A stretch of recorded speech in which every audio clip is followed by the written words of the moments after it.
mushrooms or ripples, they send a message to their brain telling them where their food is. So they're pretty good at finding their food in the water. Now, do you guys see those two crocodiles seen over near that bank there? Yeah. Not the one that's furthest away to us, but the one closest to us. That is our largest male crocodile zont in this lagoon. So that's a 4.3 meter crocodile just sitting there. Now, I can't actually feed him off the boat. If I did that, he'll go straight through one of these windows, turn from a croc adventure to an extreme croc adventure. You guys will all get a good selfie with him as well. But Zont, he was caught up in 1981 down south of Cairns in Tully, and he was actually a cattle killer. He was actually killing cattle off the family called the Zonts, so that's how he got his name. Look who's come on this side. Oh, we've actually got another one. This is one of my favourite ones. She got into a fight with a male crocodile when she was younger. He grabbed her on the head, took out her eye. Her name's Igon. She didn't see it coming. She had no idea. Oh, we also have another crocodile here. This is a mongrel of a crocodile, this one. This is our third largest male in the lagoon. He's got the name of Fetch. How he got his name, he was up in Port... Oh, a little bit of a headbutt there. Bugger off, Fetch. So Fetch, he was caught up in Port Douglas because he fetched a dog. Mate, you're the third largest male. Why are you running from a female?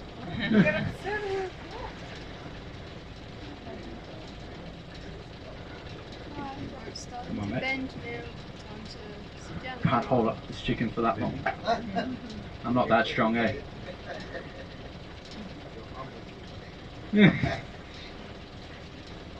I'm too lanky. No muscle. Alright, a couple more jumps, guys. Oh. One more. Should I give her the food this time? Yeah. Yeah. Not that much left. left. Say no to everything, aren't you? Fair enough.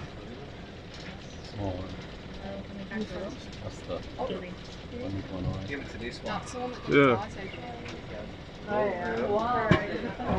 That's exactly what I was thinking as well. There you go, Igon. Oh, you missed half of it. Yeah, I'll give you the rest. Didn't see it coming. Use my own joke. Alright, did we all get a good look at a crocodile, guys? Yeah. Yeah, alright, we do have to head back.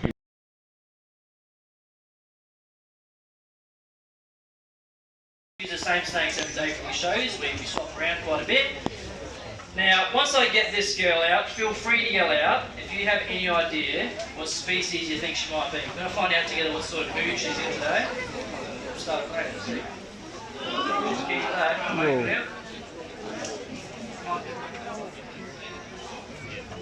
Alright guys, if you have any idea what you think she might be, feel free to yell it out. It's not a taipan, but I like to guess. It's not a brown snake. Albino snake, you must be colorblind. I think it's not an albino. Any other ideas? Hognose. It's not a hognose. It's not a tree snake. Look, this one's a bit of a cheat. I said it's not a brown snake, which is true, but this is the king brown. Right, now the king brown is not a species of brown snake. Right? The king brown is a species of black snakes. They are more closely related to a red-bellied black snake than they are to an eastern brown snake. There's a couple of different reasons they're called the king brown. Right? The first one was when they were first discovered, the first ones they found were brown. So they called them a brown snake. But it has since been found that you can find these snakes almost across the entire country, and depending on where you find them, their colours do vary. So they can be brown, but they can also be red, orange, black, olive. Going off of colour is a terrible thing to do to try and identify snakes here in Australia, right? It can be very, very dangerous. So that's why they got that name. The other name they have is the mulga snake. It's another name that doesn't make any sense. Again, when they first discovered this species, they found them around mulga trees. So they assumed that that was part of their habitat. But since then, they've figured out you can find these snakes around all different species of trees. Mulga has nothing to do with it. So what I'm trying to tell you is a lot of Australian snakes have dumb names that make no sense. Right, this thing was named a long time ago, and those names are just stuck around. The only part of this snake's name that does make any sense is the word king and king brown. Because this species is very well known for eating other species of snake. So they're considered the king of snakes here in Australia. Right? They don't just eat snakes. These things eat pretty much whatever they can get. Mammals, small birds, lizards, but they are pretty well known for eating other snakes, which is very, very cool. Right? Now, king browns are the largest species of venomous snake you get here in Australia. Right? This is a girl. The boys get much bigger. Has anyone been down to the reptile house today yet? You've got a big king brown down there. He's a male. Gives you an idea of how much bigger they can get. Right? The boys are much, much larger than the girls. So she probably won't get much bigger than this. You know, she might get a little bit longer, put on a little bit more weight, but this is sort of your average size for a female of the species. But again, that depends on locality. Right? The ones you find up in the Northern Territory, they're the biggest. For whatever reason, they get quite a bigger up there. Largest one ever recorded was about 3 metres and it weighed about 8 kilos. Right, which for a venomous snake is huge. Okay, they get mistaken for pythons quite often in the wild because they are a big, heavy-bodied snake. Thank God for them, mate. Now, king browns sit nowhere near the top of the list for the most venomous snakes we get here in the country. Right, we have many, many snakes that are considered more venomous than this species. But what these guys lack in toxicity, they make up for with how much venom they are able to pump into you. Right, so especially the boys, the big male king browns, they get big buffy heads. Right, the venom glands on a venomous snake are the back of the head. So sort of point out here. So top of the head, at the back, either side, there's a venom gland. Okay, so the bigger the head, the bigger the venom glands, the more venom they are able to pump into you. So king browns have been recorded pumping out the most venom out of any species in Australia in a single envenomation. Right, so you do not want to get bitten by one of these things. Right? So they may not be the most toxic, but they can pump you full of a lot of venom. That straight away defeats the myth that baby snakes are more dangerous. It's utter nonsense, right? It's a thing that was made up a long time ago. People believe that baby snakes are more venomous, and they also believe that they can't control their venom. Both of those are untrue, right? Basically, the bigger the snake's head, the bigger the venom glands, the more venom they're able to pump into, it makes the adults potentially more dangerous, right? That is all there is. So, baby snakes have very, very similar venom to, when they're adults. Some of the species change a little bit as their diet changes, and the snakes can definitely control their venom. Right, so both of those, there's a lot of myths when it comes to snakes, guys, and I'll do my very, very best to sort of defeat a lot of those while I do these shows. So, like I said, not the most toxic, but the boys can definitely pump you full of more venom. So that brings me to how these things hunt. So different snakes have evolved to hunt in different ways. So taipans, for example, what they generally do is they bite and release. They bite an animal, inject it with venom, the animal will then run off and die from the envenomation, the taipan will track it down and eat it. What these things do, these guys are chewers, right? So what they do is once they grab a prey item, they do not let go, they hold on and they just chew it. They just pump it full of venom, right? And eventually the animal will die from the venom and the snake will just eat it then and there, right? So these things don't really want to have to chase their prey down. They hold on. So that is why, again, you do not want to get bitten by one of these things in a food response. Let's say, for example, I came out here smelling like food, the snake got a bit confused, bit onto me. If it actually thought I was food, it wouldn't let me go. It would just hold on and it would just chew me and just pump me full of venom because it thinks it's taken down a prey item. Alright, so luckily for me, we only, these things, they feed on rodents, okay, here at the park. So as long as I don't smell like a mouse or a rat, I got nothing to worry about. Right? But that is what they feed here at the park, and that's a sufficient diet for them in captivity. They still get everything they need, but in the wild, they're sort of just taking whatever they can get. They're very opportunistic, okay? Now, this snake here is in no way tame or trusted. Right? She still has her fangs, she still has her venom. I just do my best job to stay away from that pointy end. But as you can see, she's acting completely different to how a wild snake would be acting. Right? So you could not do this with any wild snake, so do not try this at home. She's just become conditioned to doing this show. So she's been in captivity her whole life, she's been around people her whole life, she's kind of realised doing this show isn't a big deal. She comes out here for about half an hour to an hour, she goes back into her enclosure, she never gets harmed. She's also learned she never gets fed out here, she only gets fed in her enclosure. So as soon as she's out of the enclosure, she knows there's never any food around. Right? So she's very, very quiet. Again, I do not trust her, like I always keep an eye on her. At any point she could turn around and have a crack at me, but she has kind of realised that, this isn't so bad. It's taken quite a while to get to that point, but you have to understand that if you ever come across a snake in the wild, that thing is going to be absolutely terrified of you. We are big, scary predators. Right? There are no snakes here in Australia that get big enough to consider us food. And venomous snakes like this girl here, they only want to use their venom to kill and eat their prey. That's what they've evolved it for. They need that venom to eat and survive, and it would be a complete waste on us. Now, a snake will bite you out of defence. If you get too close to a snake and you start messing around with it, it's probably going to smash you, right? But they do not go out of their way to try and chase us, try and bite us, try and kill us. It is not a thing, right? Now, we get plenty of stories here at the park. Some of you guys may have some here today, but I'm telling you, you have never been chased by a snake. Does not happen. Our snakes do not chase people. We've got no reason to. The best story we ever heard was earlier last year. I was a bloke in the crowd just like you guys today. He told us this story. He reckons he was out bushwalking. He came across a snake. The snake then chased him 1k back to his car. As he got in the car to take off, supposedly the snake bit the back tyre, popped his tyre, and he spun out and crashed his car. That's honestly what this dude thought, right? So we've had to think about it. We've gone, right, he's obviously come across a snake, right? But he has just started running. He hasn't even looked back, but he can feel the snake biting at his ankle. He's gotten in the car, he's taken off like a madman, he's popped his own tyre and he's crashed his car. Fear does crazy things to people. But can anybody here actually tell me how many people on average are killed by snakes each year in this country? What do you reckon? 2? Less than 2. 1? One person on average, or close mate, 1. One person on average are killed by snakes each year in this country, right? 2 is considered a bad year for us. Now, we have some of the most venomous snakes in the entire world here in Australia, yet we have the lowest death rate out of every country in the world when it comes to venomous snakes. Can anybody tell me why that is? Antivenom plays a huge part, but something before you even need antivenom.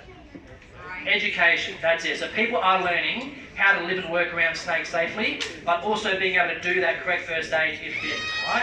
Secondly, yes, not only do we have very, very easy access to good antivenom here in Australia, but if you are ever bitten by a venomous snake here in this country and you have to go to hospital, it is all covered for you, right? You're not going to come out with a giant bill. Let's say, for example, you get smashed by a rattlesnake over in the States. You may genuinely come out of that hospital with an $150,000 to $200,000 bill, and you may just wish that snake had killed you. Right, so we are very, very lucky here in Australia, but in saying that, about 95% of all snake bites that happen in this country happen when someone is trying to catch or kill a snake. That is a fact. If you leave these things alone, they will leave you alone. They want nothing to do with you. If you ever get a snake in your house or on your property, you have to very quickly remind yourself the snake is not there for you. It might be there for a couple of different reasons. You are not one of them. It might be looking for a feed, something like a mouse or a rat. It might be looking for shelter, or during the breeding season, boys will go looking for girls. Right? So if you ever get a snake on your property, it's looking for one of those 3 things. If you leave it alone, good chance it's going to pass through, you'll never see it again. If you do get a snake sticking around, call a snake catcher. It might cost you $100, but you don't have to risk your life. The snake doesn't have to die. Everyone goes home happy. Right?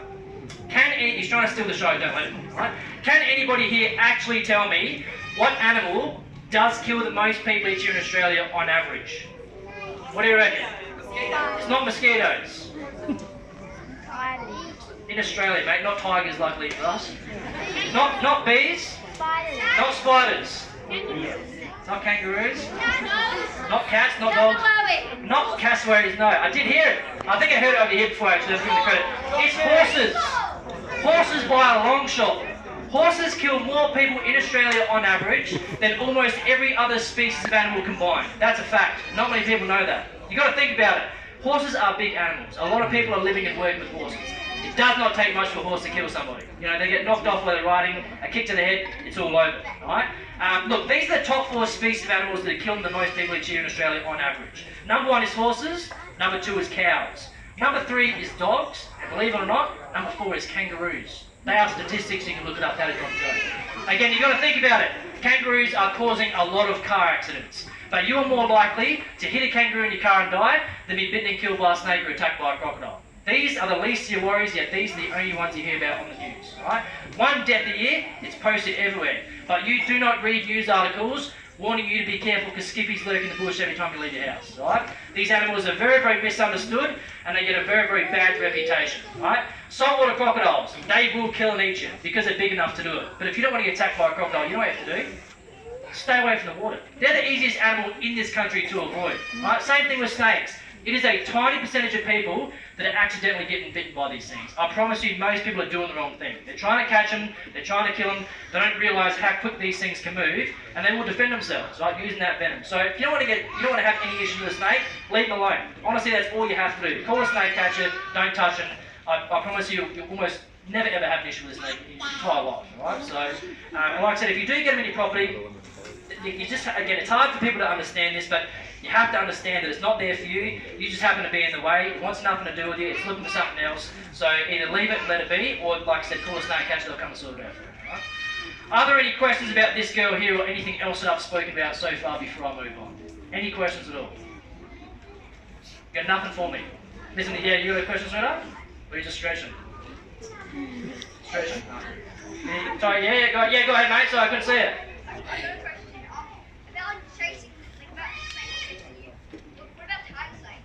What about, look, yeah, so it's basically the tiger snakes chase you. Look, mate, I get asked this quite a bit. There's a lot of people believe that tiger snakes, you know, are actually out there chasing people. So, I'll explain to you right now what happens there. So, some snakes will put on a big defensive display, right? And this is called mock charging, where if you get too close to a certain snake, if it feels like it's in danger, it might mock charge you, right? Now, what this entails is sometimes the snake will raise part of its body off the ground, it might even open its mouth, and it might charge at you for a couple of metres. All that snake is doing is trying to make you back up enough to give it some room to get away. I promise you give that snake some distance, it's going to shoot off in the other direction. Right? So brown snakes are very well known for doing it, and tigers will do it as well. Now tigers are just a bit more of, they're just a bit more of a defensive snake. So you've got to imagine every species of snake, so you've got to imagine this, right? Every species of snake has like a distance around it that it'll let you get to it before it gets defensive, right? Brown snakes have to be pretty much on top of them before they start getting defensive. Tiger snakes, theirs a bit wider, right? So they might see you from a distance and start getting defensive, but again, they're not attacking you, they're just doing their best job to try and scare you off before you get any closer, right? So, so tiger snakes is a bit more, I guess a bit more defensive, but there's no such thing as an aggressive snake, right? These things have no reason to be out there trying to attack us, they are scared of you, I promise you that, right? So if you have, I've had it myself where been in the wild, seen a snake, and it sort of started coming at me a little bit, like defensively flattening out. As soon as it backed up a bit, it shot off the other direction. It is scared of it, it's trying to do its best job to tell you to leave it alone before it bites something, right? So they do their best job to try and scare you off. So tiger snakes, again mate, they're just a bit more scared, that's the best way I can sort of explain it, they're a bit more angsty, so. Any other questions, guys? Am I missing any hands anywhere? No? Shut up and move on. Right. What I'll do for you now is I'll very, very quickly run through that first aid. Right, now, I know it might sound boring, but I've been to first aid courses myself where they've got no idea what they're talking about and they're teaching people the wrong way. So I'll very, very quickly tell you what to do if you're ever bitten by a snake. So a lot of people still believe a snake here in Australia, the venom is going to go directly into your blood system and you're going to die within minutes. Right? That is not the case. All of our venomous snakes in this country have tiny little fangs. I'm talking like in the millimetres.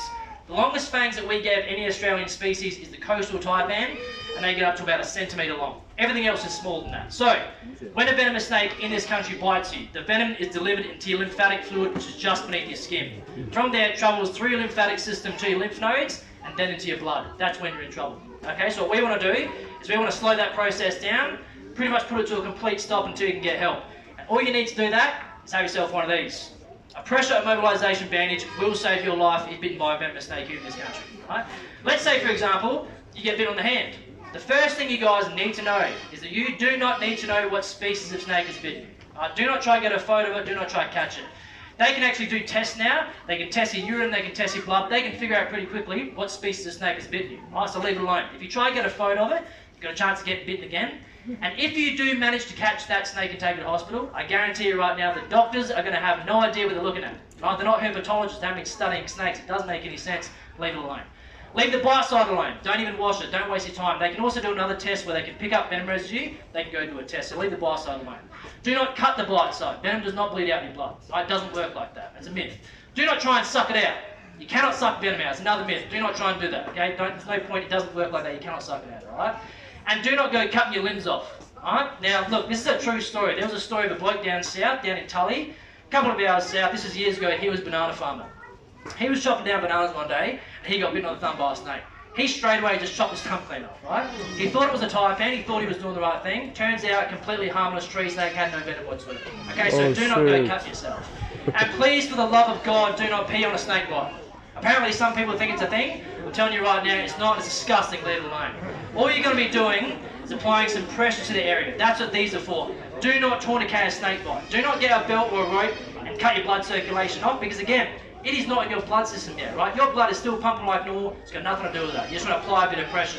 If you don't have a bandage, we've heard of people using things like clothes, towels. A bloke even used glad wrap. Use whatever you can to apply some pressure. If you are out in the bush and you get bitten by a venomous snake and you don't have any clothes on to wrap it up with, I have no idea what you're doing out there, but you're on your own. I can take your shirt off, use whatever you can to wrap the limb up, right?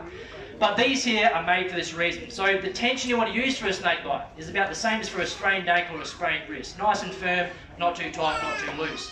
These ones here are called smart bandages. Now they have these little rectangles on them. When the right amount of pressure is applied, they turn to squares. This tells you exactly how tight to do it. These are made for a snake bite. This could save your life one day, alright? So again, let's say for example you get bitten on the hand. You're going to go over the initial bite side 2 or 3 times, okay? Then you're going to work your way down the bottom of the limb. So with your hands, you're going around your fingers.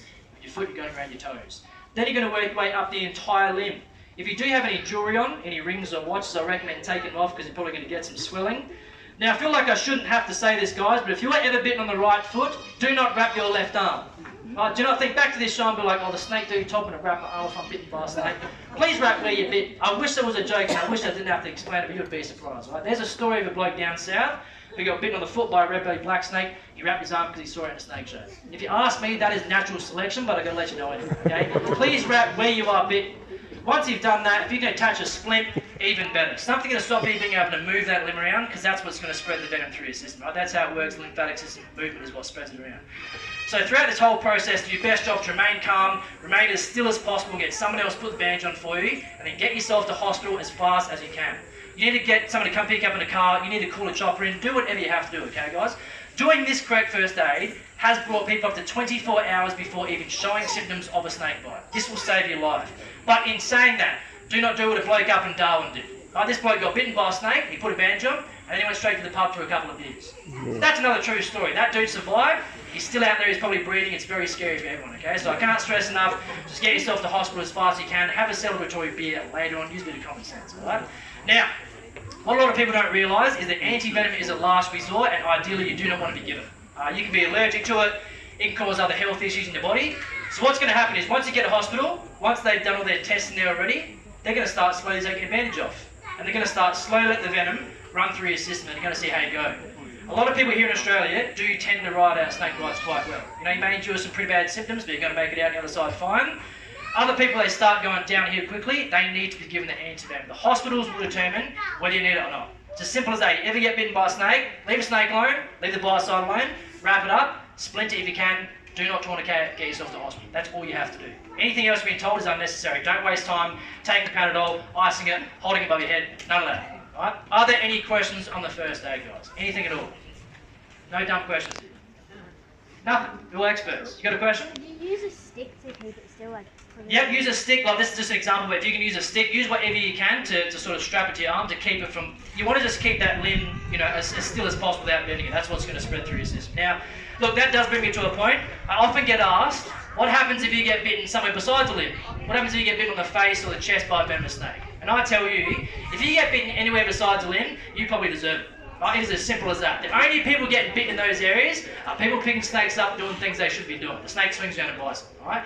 That king brown, but people think that venomous snakes can't climb, they can't swing around. That king brown could definitely, if I had it by the tail, could definitely come back, bite me in the hand, bite me in the face, bite me in the chest. So they can swim around, they're very, very strong. So most bites happen on the limbs. You know, people are they're gardening, they're stepping or whatever.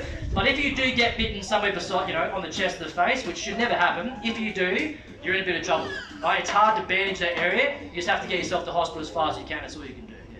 Yes, sweetheart? Why is there a crocodile there while there's a snake shed? Mate, that is a great question. Go ask the management because I don't know. You don't understand how distracted he is sometimes trying to do a snake shed when he's there. So that is a great question. I'll pass it off to the boss. Thank you very much. Any other first aid questions, guys, before I move on? Nah, all good? Alright, look, sorry, was there one over there? Yeah, go ahead, mate.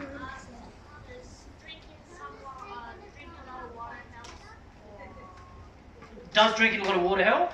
So look, it's not going to hurt you to keep hydrated, but you can't flush it out by drinking a lot of water like that. The way that it works in the lymphatic system, I would definitely keep yourself hydrated, but again, I wouldn't waste any time trying to drink a lot of water. Like if you have a choice between drinking water and get to hospital, just get yourself to hospital, and they can sort you out. So, but yeah, again, if you guys don't mess with these snakes, you should never ever have an issue getting it. I'll just tell you how to do it anyway in case. I've got one more snake for this one, but he is currently the largest, he's the largest snake in general we use for these shows at the moment. He's getting pretty big. He's still only fairly young though, so feel free to yell out if you have any idea what species you think he might be. He's getting bigger every time we do these shows.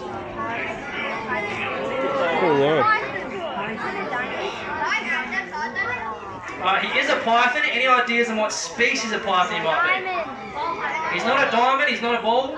He's not a carpet, I did hear it. This is a Burmese python. Well done, mate. So, his name is Bud. His sister's name is Lisa. You can guess what his parents' names are, right? He was born here at the park. He hatched out about 6 years ago. So he's a captive red snake. So they're native to Southeast Asia, right? So you do not get them here in Australia, okay? This snake, but the females get much larger, so his sister's going to get a whole lot bigger. But the females of this species grow to be the 3rd largest species of snake on the planet. Right? So he's pretty big. He's only 6 years old. He's going to get a whole lot bigger. The